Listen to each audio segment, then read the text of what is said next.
Assalamualaikum warahmatullahi wabarakatuh. Halo semua, ayo belajar kimia dengan Bu Dona.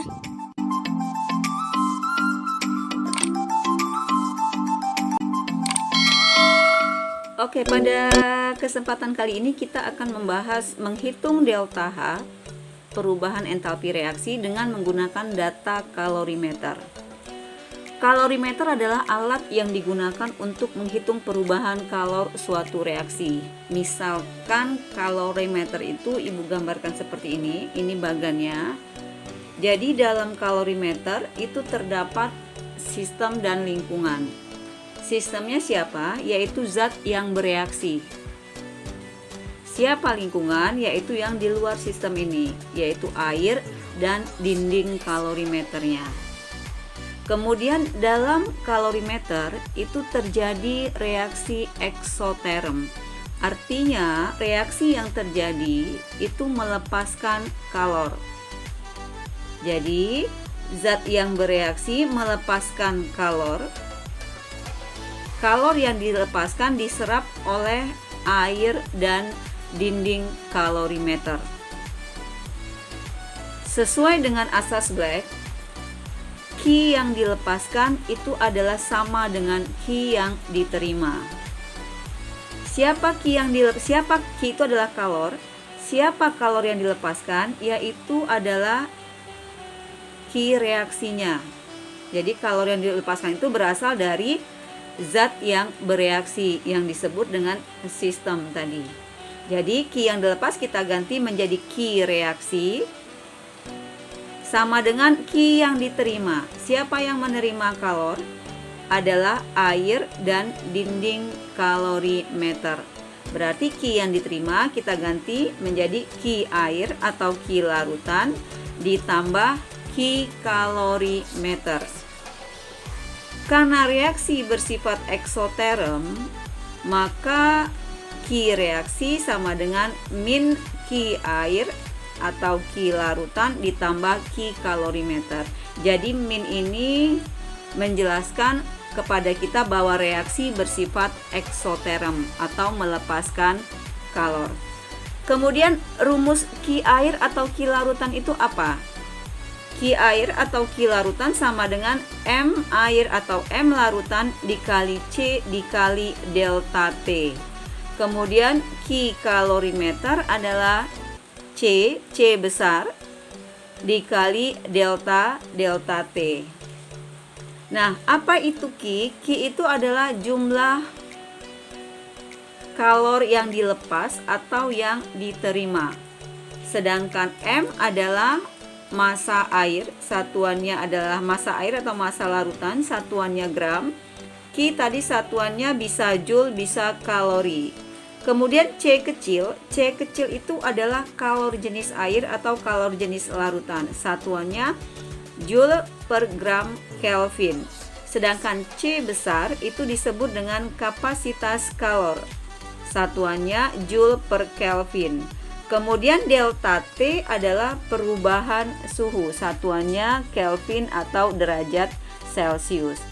Nah, bagaimana hubungannya dengan menghitung perubahan entalpi reaksi atau delta H? Delta H dirumuskan min Q larutan atau Q air per molnya. Itu jika kapasitas kalor diabaikan. Ya. Tapi kalau kapasitas kalornya ada diketahui dalam soal, berarti ada harga Q kalorimeternya. Artinya harus kita hitung.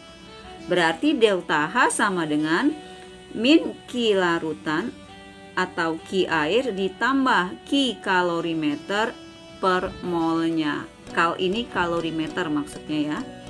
Nah, itu jika kapasitas kalornya diketahui di dalam soal. Jadi, lihat soalnya ada atau tidak kapasitas kalor. Jika tidak ada, gunakan rumus yang pertama. Jika ada, maka gunakan rumus kedua untuk menghitung delta H-nya. Kemudian satu lagi yang sering digunakan dalam soal adalah massa jenis air. Massa jenis air itu nilainya adalah 1 gram per mililiter. Kalau tidak diketahui massa jenis larutan di dalam soal, berarti massa jenis larutan dianggap sama dengan massa jenis air, yaitu 1 gram per mililiter. Massa jenis adalah rumusnya massa larutan dibagi volume larutan. Baiklah, kita ke contoh soal. Ke dalam 50 ml larutan CuSO4 0,4 m ditambahkan serbuk ZN. Ternyata suhu naik 20 derajat Celcius. Jika kalor jenis larutan dianggap sama dengan kalor jenis air 4,2 Joule gram Kelvin dan kapasitas kalor diabaikan, maka hitunglah delta H dari reaksi Zn ditambah H2SO4 menghasilkan ZnSO4 ditambah Cu ini ya, ditambah Cu. Oke, ini dia reaksinya yang terjadi di dalam kalorimeter. Kemudian yang diketahui apa? Ada larutan CuSO4. Oke. Kemudian ditambahkan serbuk Zn, ternyata suhu naik. Suhu naik berarti ini delta T-nya. Delta T-nya sudah diketahui 20 derajat Celcius. Jika kalor jenis air dianggap sama dengan kalor jenis larutan dianggap sama dengan kalor jenis air, berarti C-nya diketahui 4,2. Kapasitas kalor tidak ada, berarti kita menggunakan rumus yang pertama ya. Hitunglah delta H reaksi Zn ditambah H2SO4 menjadi ZnSO4 ditambah Cu. Kita coba jawab pertanyaan ini. Yang kita cari pertama apa? Yaitu Q dari larutan. Rumusnya adalah massa larutan dikali kalor jenis dikali delta T. Ini rumus yang kita gunakan. Oke.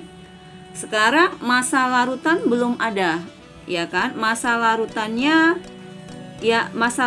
tidak ada, yang diketahui adalah volumenya. Volumenya adalah 50 ml. Berarti kita cari dulu massa larutannya. Bagaimana mencari massa larutan?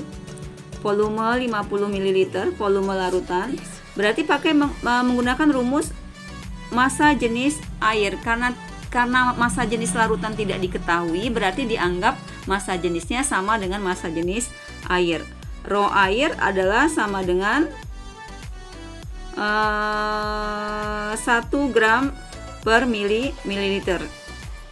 Dengan catatan ya, sudah Ibu jelaskan bahwa massa jenis larutan dianggap sama dengan massa jenis air kalau tidak diketahui di dalam soal.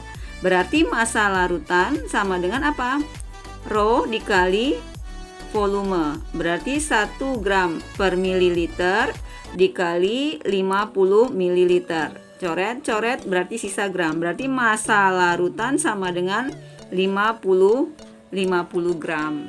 Nah, sekarang delta T-nya. Delta T berapa? Delta T-nya adalah 20 derajat Celcius. Berarti sama dengan 20 tambah 273. Sama dengan berapa ini? 293 ya, 293 Kelvin. Sekarang kita cari Q larutannya. Ini dia rumusnya, sama dengan massa larutan. Massa larutannya berapa tadi? Massa larutan sudah kita dapatkan 50 ya. Berarti 50 gram dikali massa jenis air yaitu 4,2 Joule gram Kelvin dikali delta T-nya 293. Maaf, ini 293 ya. Dikali 293 Kelvin. Ini batas ini ya, 293 Kelvin. Kita coret satuannya, ini gram sama gram bisa kita coret, Kelvin sama Kelvin bisa kita coret. Berarti Q larutan sama dengan 50 gram dikali 4,2. Oh, gramnya sudah dicoret juga ya, maaf. Dikali 4,2 Joule dikali 293. Ini udah dicoret ya tadi. Berarti Q larutannya dapatnya adalah, silakan dikalikan, tadi Ibu dapatnya adalah 61.237 Joule. Nah, ini dia satu Q larutannya. Kalau mau diubah menjadi kilojoule silakan. Q larutan sama dengan dibagi 1000 ya. Jadi 61,2 kilojoule. Nah, ini Q larutan. sekarang kita mau menghitung delta H. Delta H sama dengan apa? Min Q larutan dibagi molnya. Ibu perbaiki ini, N ini maksudnya adalah mol ya, langsung Ibu tulis mol. Delta H sama dengan min Q larutan per mol. Molnya kan belum ada, ya kan? Molnya belum ada. Kita cari dulu molnya di sini. Oke, kita cari mol. Diketahui CuSO4-nya berapa M tadi? CuSO4 50 ml 0,4 M, ya kan? Berarti mol adalah rumusnya apa? Molaritas dikali volume. Molaritasnya adalah 0,4 dikali volumenya 50 ya. 50 ml langsung Ibu ganti menjadi liter. 50 mili Ibu ganti dengan liter menjadi 0,5 liter. Ya kan? Oh maaf, dibagi 1000 ya. Jadi 0,05. Berarti hasil molnya adalah 0,02 molnya. Oke. Nah, baru kita masukkan ke ke rumus delta H. Berarti delta H sama dengan min Q-nya berapa tadi? Kita tandai Q-nya. Q-nya ini dia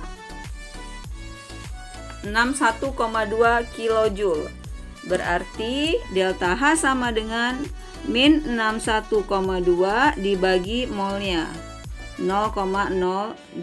Berarti delta H sama dengan hasilnya adalah min 3062 kilojoule. Min memperlihatkan kepada kita bahwa reaksinya bersifat eksoterm. Dari mana kita tahu eksoterm? Karena tadi terjadi kenaikan suhu sebesar 20 derajat Celcius. Jadi dari sana kita tahu bahwa reaksinya bersifat eksoterm. Jadi delta H-nya bernilai negatif. Oke, selesai sudah pembahasan kita tentang menghitung delta H dengan data kalorimeter. Semoga video ini dapat bermanfaat bagi kalian. Sampai ketemu di video pembelajaran berikutnya. Wassalamualaikum warahmatullahi wabarakatuh. Thank you for watching.